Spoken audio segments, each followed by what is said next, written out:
आज इस वीडियो में हम कवर करने वाले हैं एजुकेशन फील्ड से जुड़े हुए एक बेहद इंपॉर्टेंट टॉपिक को। और टॉपिक ये है कि आखिर मैथ जैसा डिफ़िकल्ट विषय इंग्लिश लैंग्वेज में क्यों दे रखा है। क्या ये स्टेट बोर्ड ने या तो सेंट्रल बोर्ड ने इम्प्लीमेंट कराया हुआ है।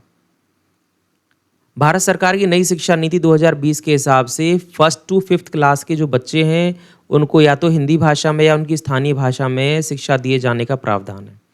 और यही प्रावधान क्लास 8 तक चल सकता है अगर पॉसिबल है तो।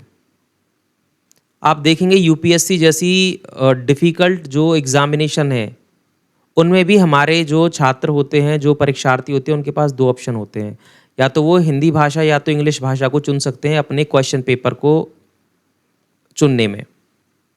लेकिन आप देखेंगे कि हमारे यहाँ तो फर्स्ट से लेके 12 तक सारा का सारा मैथ्स इंग्लिश में कर दिया है। आपने तो वो जो ऑप्शन यूपीएससी वाले छात्रों के पास होता है वो ऑप्शन तो अपने बच्चों से छीन ही लिया है। अगर आपको ये फालतू की बात लग रही है तो इंग्लिश में एक कहावत है, only the wearer knows where the shoe pinches. जिसके दर्द है, जिसको परेशानी है, बस वही जानता है। और ये बात मैं सभी छात्रों के बिहाफ पे कह रहा हूँ और उनके पेरेंट्स के बिहाफ पे कह रहा हूँ कि उनके लिए जो सबसे बड़ी मैथ जैसा डिफ़िकल्ट विषय जो अपने आप में ही बहुत ही चुनौतीपूर्ण है, बहुत ही चैलेंजिंग है, इंग्लिश जैसा डिफ़िकल्ट सब्जेक्ट जो अपने आप में ही बड़ा चैलेंजिंग है, उनका फ्यूजन बना दिया, कॉकटेल बना दिया। अगर इतना ही सब आसान होता तो मैथ्स पढ़ाने वाला टीचर क्लास में बैठे सभी छात्रों को सारी की सारी जो सॉल्यूशन है, जो कोटेशन पढ़ रहे हैं, जो क्वेश्चन पढ़ रहे हैं, उसको इंग्लिश से ट्रांसलेट करके हिंदी में क्यों करा रहा है, उसको इंग्लिश में ही एक्सप्लेन कर दे। और जो छात्र हैं, जो क्लास में बैठे हैं, वो उसको एज इट इज़ ही समझ ले।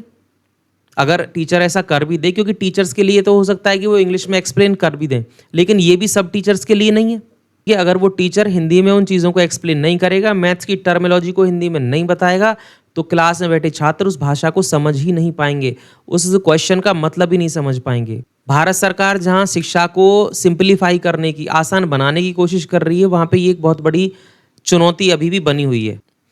आप किसी भी स्कूल में चले जाइए, वहाँ किसी भी क्लास में चले जाइए और बच्चों से उनकी मैथ्स की बुक निकलवा लीजिए और उनको किसी भी लेसन पे जो आपको लगता है कि बहुत आसान है, उस लेसन पे ले जाके बच्चों से पढ़वा के देखिए कि क्वेश्चन क्या कह रहा है।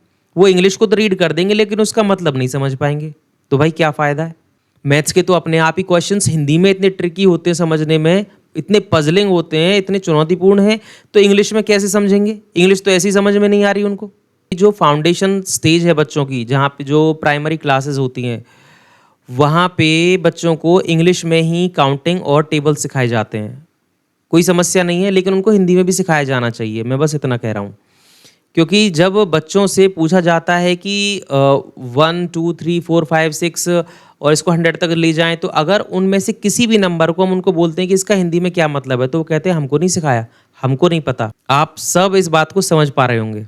आपने शायद नोटिस किया हो या ना किया हो, पर आप देखना टेबल्स को ऐसे बुलवाते हैं स्कूल्स में, 2 1 जा 2, 2 2 जा 4, 2 3 जा 6। भाई ये ऐसा नहीं होता है। असली टेबल जो सिखाने का तरीका है वो ये है, 2 1s are 2, 2 2s are 4, 2 3s are 6। तो मैं तो बस इतना कहूँगा कि शिक्षा दीजिए, उसे प्रैक्टिकल बनाइए, ज़बरदस्ती की चुनौतियाँ खड़ी मत कीजिए। वीडियो अच्छा लगा हो तो मुझे फॉलो कीजिए।